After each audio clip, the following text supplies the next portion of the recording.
예술가의 학위 김병희.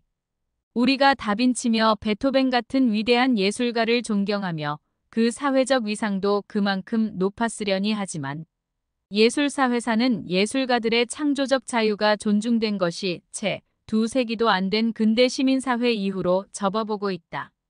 그 전에는 아무리 위대한 예술가라 하더라도 귀족이나 교회에 예속되어 주인의 지시에 따라야 하는 하인보다 좀 높은 중인쯤의 계층에 속했다. 무심코 튼 텔레비전에서 클래식 음악을 화제로 이야기를 나누던 출연자가 드디어 피아노 이중주로 베토벤의 심포니를 연주했다. 내가 가장 좋아하는 운명을 피아노 연주로는 처음 들어보는데 그 교향악의 다성적인 효과가 두 피아니스트의 네 손 연주로 뜨겁게 살아나고 있었다. 이 색다른 프로를 여전히 기억하는 참에 후배의 소개로 그 연주자와 인사를 나눌 수 있었다. 한국예술종합학교 총장 김대진 박사였다. 내가 그저 피아니스트라고 하지 않고 음악 박사란 익숙지 않은 학위를 밝힌 것은 그의 명함에 적힌 직함대로 옮겼기 때문이다. 고전음악 연주가가 흔하지 않은 학위를 자기 명함에 밝힌 이유는 그분과의 대화에서 곧 짐작되었다. 국제적으로 저명한 콩쿠르에 많은 입상자를 배출하고 있는 이 학교 책임자로서 그는 이 대학이 석박사 학위를 수여할 수 있는 권한을 확보하기 위해 노력 중이었다. 음악도든 연극 지망생이든 무용과 학생이든 그들도 일정한 과정을 마치면 마땅히 일반 대학교처럼 석박사 학위를 수여할 수 있어야 한다는 화제는 좀 의외였지만 그 논지는 매우 당연한 주장을 그 자리에서 들었다. 내가 예술가도 소정의 교육과 연구의 과정을 마치면 그에 합당한 학위를 받을 수 있어야 한다는 의견을 들은 것은 처음이 아니었다. 작고한 이강숙 선생이 한국예술종합학교 초대 교장으로 재임하던 때의 어느 사석에서 학부형들이 자녀들에게 마땅히 학위가 수여될 수 있어야 한다는 요구를 했다는 말을 들은 것이었다. 그때의 이강숙 선생은 예술가에게 굳이 석박사 학위를 붙여야겠느냐는 부정적인 의견이 스민 말을 했던 것으로 기억되는데 30년 뒤에 한예종 총장 김대진 박사는 과정을 통과한 예술가에게 학위를 수여하고 석박사의 존칭으로 대우할 수 있어야 한다는 의견을 분명하게 개진하고 있었다. 한 세대 동안 예술가들의 사회적 위상 변화가 예술가들 스스로에 의해 표명되고 있는 것을 그때 나는 확인했다. 나만 해도 문학인들이 소설가나 시인이면 충분하지 싶은 생각이 근래 변하고 있음을 느끼는 중이었다. 창작집이나 비평집의 필자 소개에 박사라는 호칭이 붙어 있으면 그가 드러내는 예술적 재능의 학문적, 이론적 배경이 덧붙어 그의 작품의 지적 품위가 테크닉만이 아니라 지적 내면으로도 더욱 풍요롭겠다고 다시 살피는 습성을 은연중에 보태고 있었던 것이다. 문학의 창조적 능력이 학문적 이력으로 더 깊고 풍성해지겠다는 순진한 이유만으로 든 생각은 아니었다. 오늘날의 예술 창작과 실현이 예능적 재능에만 의지하지 않고 이론적, 지적 정신의 자산이 은근히 깔려가고 있다는 느낌을 나는 받아오고 있는 중이었다. 예술에 대한 낭만적인 감수성에만 의존하던 시대는 지나고 있을 것이었다. 엘리엇의 황무지처럼 각주가 많이 붙은 시도 떠올랐고 43 사태에 대한 소설을 읽으며 이 작품을 제대로 이해하려면 해방 후에 우리 역사 지식이 필요하겠다는 생각이 들었던 일이 기억되었다. 이목상의 그림에서 현실에 대한 인식을, 조성진의 피아노 터치에서 내면적 지성을 느끼기도 했었다. 이제 예술도 실제로 진지한 현실의식과 지적 접근이 필요하게 되었다. 그래서 예술가에게도 박사라는 호칭이 필요하고 그걸 자연스러워하는 때가 된 것이리라. 현대의 예술은 전시대보다 더 진하게 내면적 지성을, 비판적 인식을 함축해야 했다. 우리가 다빈치며 베토벤 같은 위대한 예술가를 존경하며 그 사회적 위상도 그만큼 높았으려니 하지만 예술사회사는 예술가들의 창조적 자유가 존중된 것이 채 두세기도 안 된 근대 시민사회 이후로 접어보고 있다. 그 전에는 아무리 위대한 예술가라 하더라도 귀족이나 교회에 예속되어 주인의 지시에 따라야 하는 하인보다 좀 높은 중인쯤의 계층에 속했다. 우리나라에서처럼 서양의 화려한 예술 사회에서도 작가는 비서, 음악가는 귀족의 파티에 흥을 돋우는, 화가는 집이나 성당에 치장을 하거나 초상화를 그려주는 예인에 불과했다. 이런 예술가들이 독립적인 위상을 얻어낼 수 있었던 것은 아이러니하게도 프랑스 혁명 이후였다. 귀족 계급이 와해되면서 예술가들은 스폰서, 정확히는 그 고용자를 잃게 되고 그 스스로의 살 길을 찾아야 했다. 예술의 자유, 예술가의 독립성을 의식하기 시작한 것은 여기서부터다.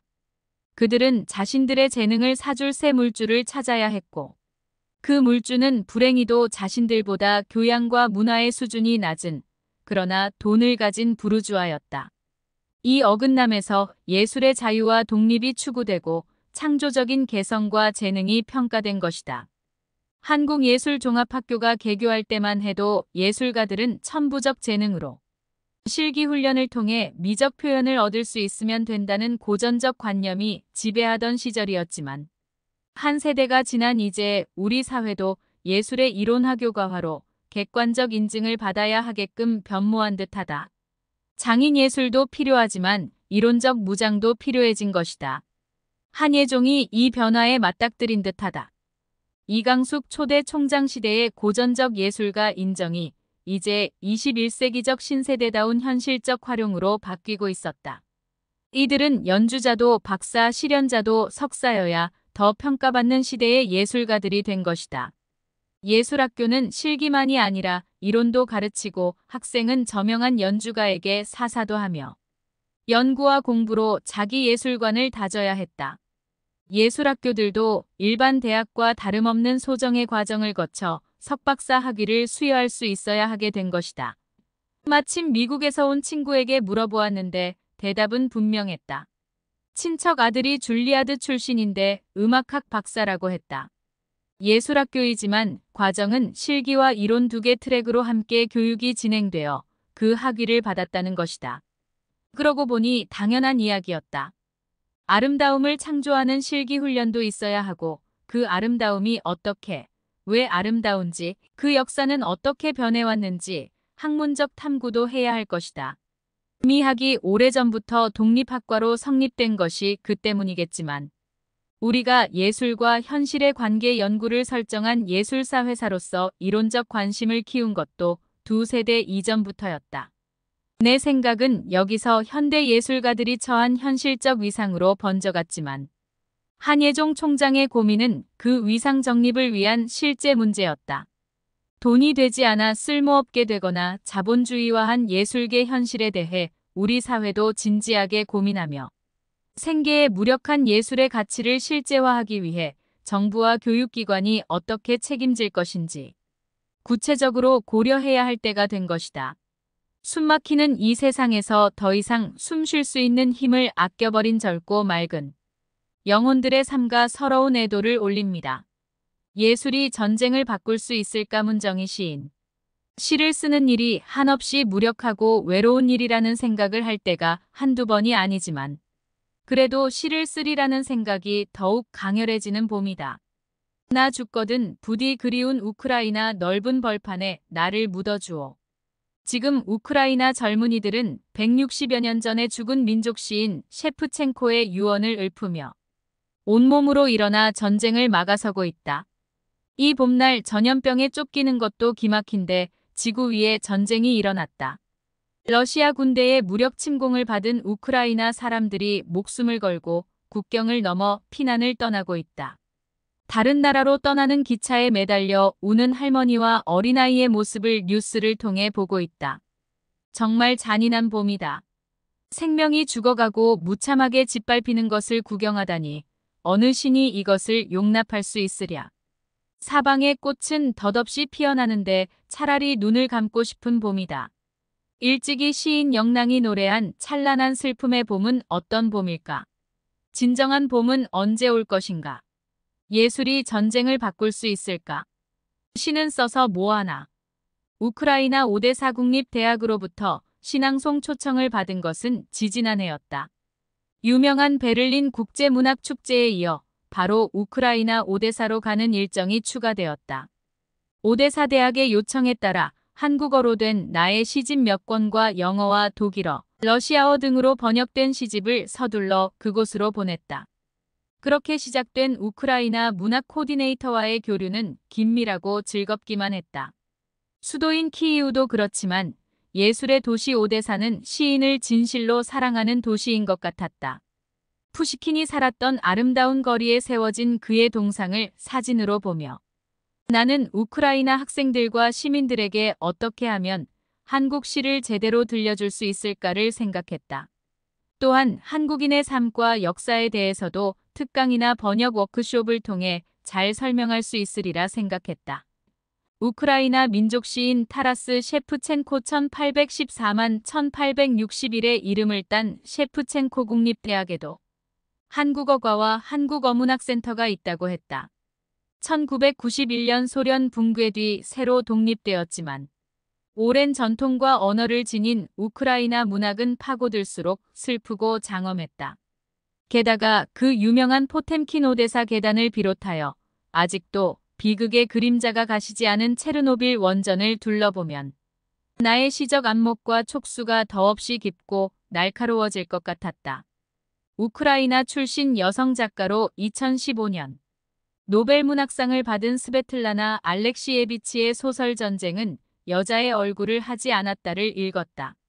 제목이 말해주듯이 여러 형태로 전쟁을 겪은 여성 200여 명의 목소리를 통하여 전쟁이 남긴 상처와 굴곡진 인간사를 보여주는 소설이다. 우크라이나 출신이지만 루마니아에 살고 있는 여성 작가 헤르타 밀러의 고통스러운 가족사도 주목되었다. 나치의 군인으로 러시아에 간 뒤 그 죄로 인해 우크라이나 감옥에 오래 갇혔던 아버지를 둔 그녀의 출신 배경은 가해 의식과 피해 의식 사이의 혼란을 깔고 있었다. 우크라이나 현대시인 50인 시선집 우크라이나의 젊은 여신들을 쓴 최승진 교수의 해설을 보면 우크라이나의 현대시는 한국의 현대시처럼 때로 예술적이다가 경우에 따라 민족과 신념의 정체성을 드러낸다는 점에서 매우 흡사했다. 반체제 저항시를 지나 전환기 포스트모던 현상을 띤 시편들이 나타나는 지점도 주목되었다. 시는 나를 버렸다. 나는 가는 방법을 모른다. 그저 뒤에도 안개, 앞에도 안개. 아마도 그래서 인류가 이슬로 변했나 보다. 아마 전 세계가 회색 이슬로 응축되었나 보다. 내가 어떻게 할 수 있을까? 아무것도. 어떻게 내가 여기에 있지 않음을 확신할 수 있을까? 모든 주변에 무언의 슬픔이 있다. 시는 나를 버렸다. 외로움의 찬송가 부분 인용. 빅토르 코르둔, 최승진 번역.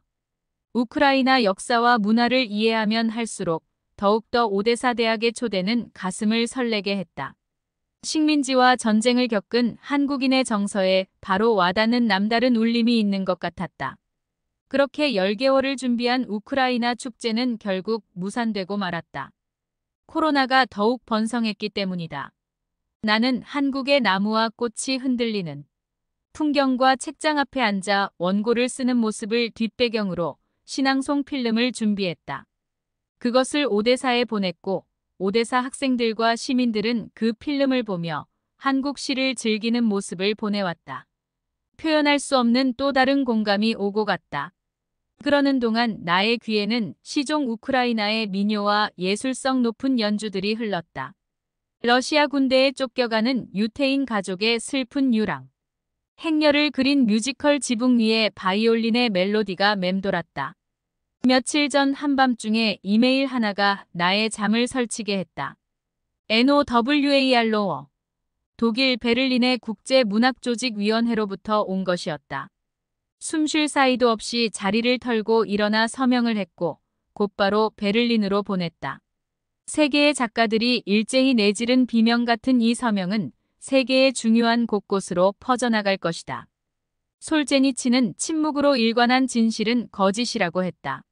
물방울 하나만한 힘이지만 그래도 무참하게 사람이 죽어가는 것을 보고 있을 수만은 없는 것이 아닌가. 그런 의미에서 미국 시사주간지 타임 최신호가 커버 스토리로 내보낸 사진작가 지에르 JR의 퍼포먼스 우크라이나의 회복력 더 리질리언스 어브 UKRAI는 정말 뭉클했다. 45M 대형 천에 둘둘 말린 헝겊을 펴자.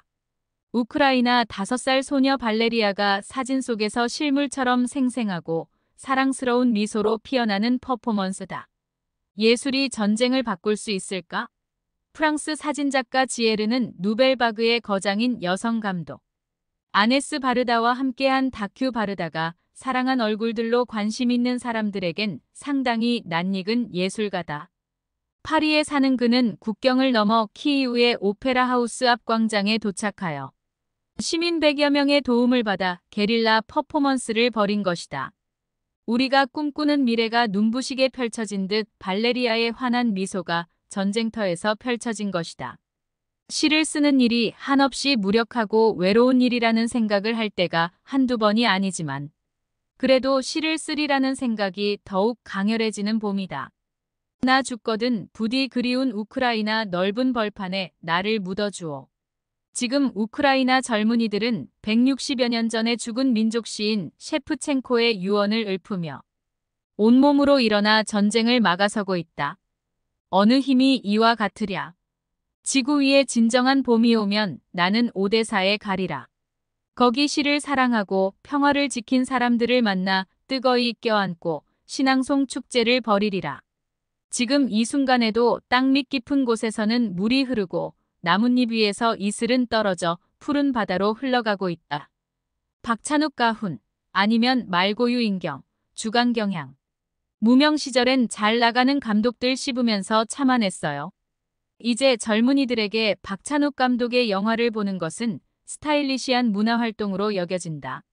작가 김수연 씨는 자신의 홈페이지를 통해 영화 친절한 금자씨가 그렇게 광고를 자주 하고 그토록 많은 극장에서 상영하는데 그 정도 관객이 드는 것은 당연하지 않냐고 매스컴들이 너무 호들갑을 떠는 것을 못마땅해 했다지만 그 어떤 비평과 비난에도 불구하고 박찬욱 감독은 이 시대의 아이콘이며 브랜드임에는 틀림없다.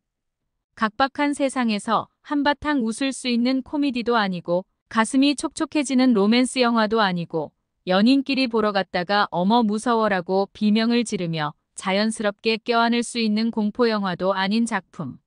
피비린내 나는 살인과 폭력이 난무해보고 나면 심신이 불편해지는 그의 영화를. 왜 사람들은 굳이 극장까지 달려가 돈을 내고 보는 걸까? 또 왜 국제영화제에서는 갖가지 상을 주고 해외 영화평론가들까지 찬사를 퍼부을까? 유복한 환경에서 성장한 데다 잘생기기까지 한 그가 왜 그토록 복수에 매달리는지, 또 돈도 잘 버는 부르주아 영화 감독이 왜 민주노동당 당원으로 가입했고 효순미 선양의 압사 사건에 항의 삭발까지 하는 등 사회활동에 열심인지 그에겐 참 궁금한 게 많다. 복수는 끝났다. 박찬욱 감독 42은 친절한 금자씨로 복수는 끝이 났다고 했다.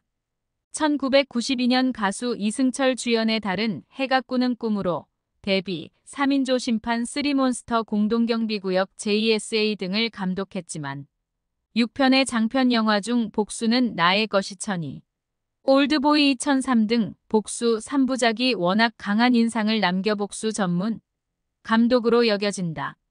공동경비구역 JSA로 베를린 국제영화제 경쟁 부분에 초청되었고 올드보이로 칸 국제영화제에서 심사위원 대상을 받은 그는 금자씨가 올해 베니스 영화제 공식 경쟁 부분에 초청되어 세계 3대 영화제 레드카펫을 모두 밟게 됐다.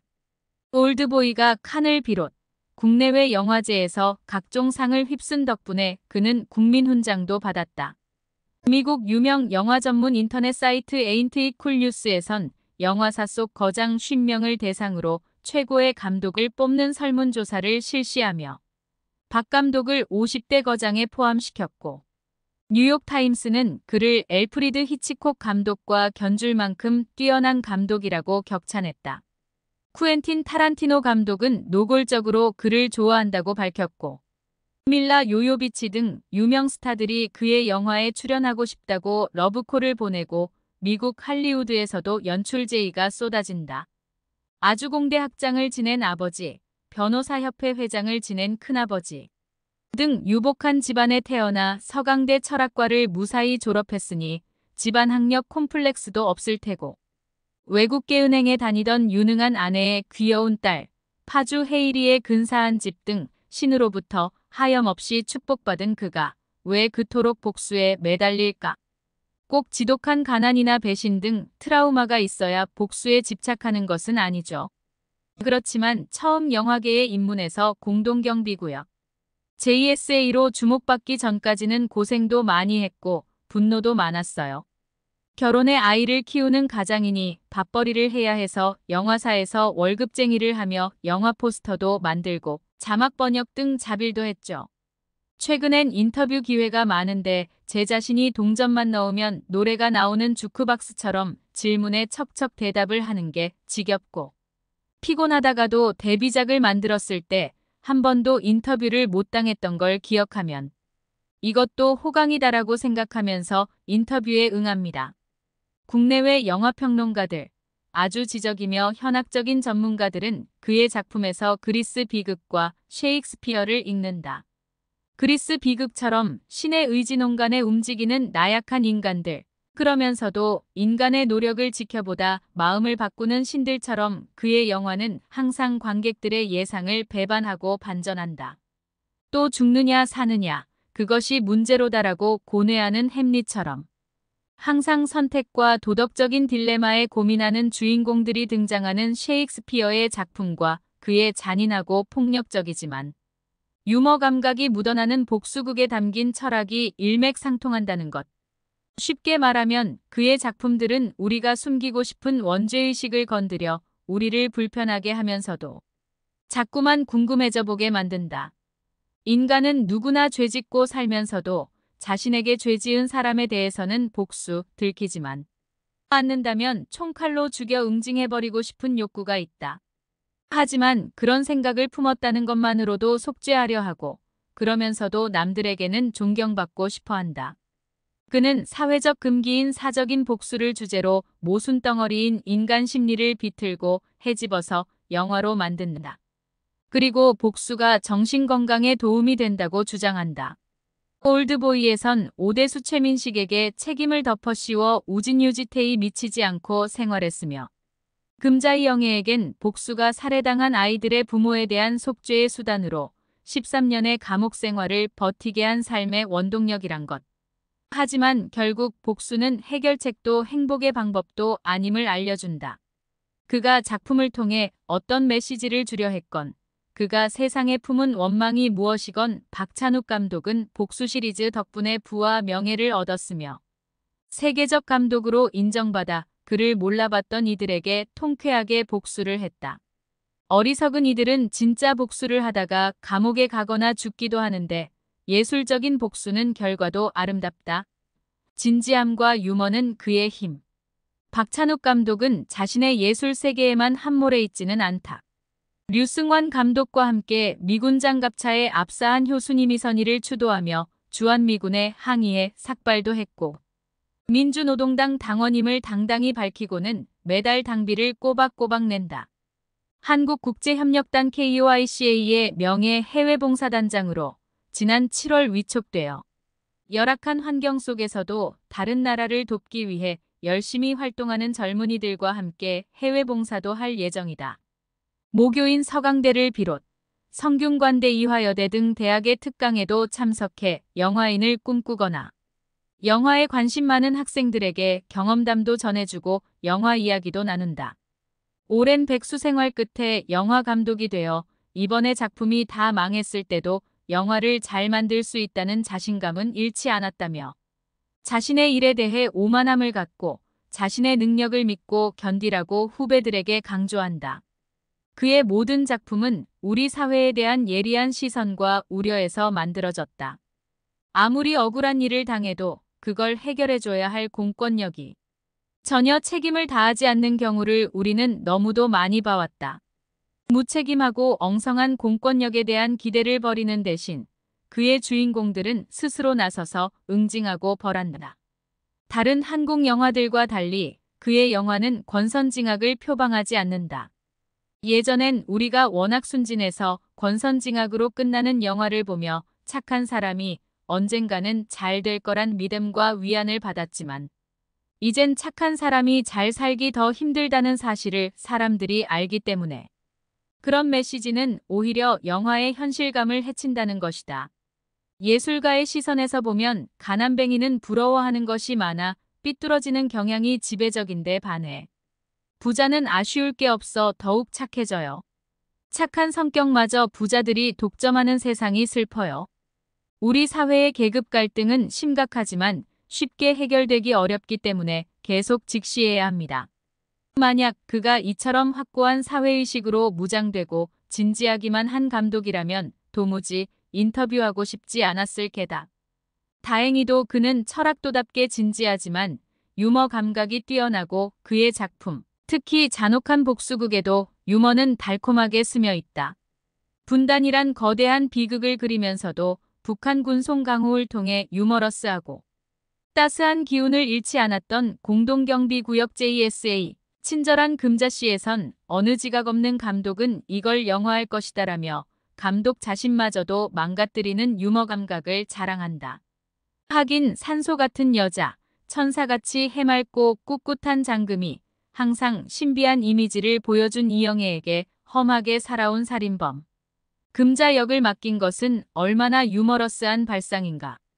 그 어떤 위기 상황에도 당황하지 않고 우아하게 말하는 이영애가 교도소 안에서도 전도사에게도 특유의 소곤소곤한 말투로 상스런 소리를 짓거리는 장면은 너무 진지해서 우습다.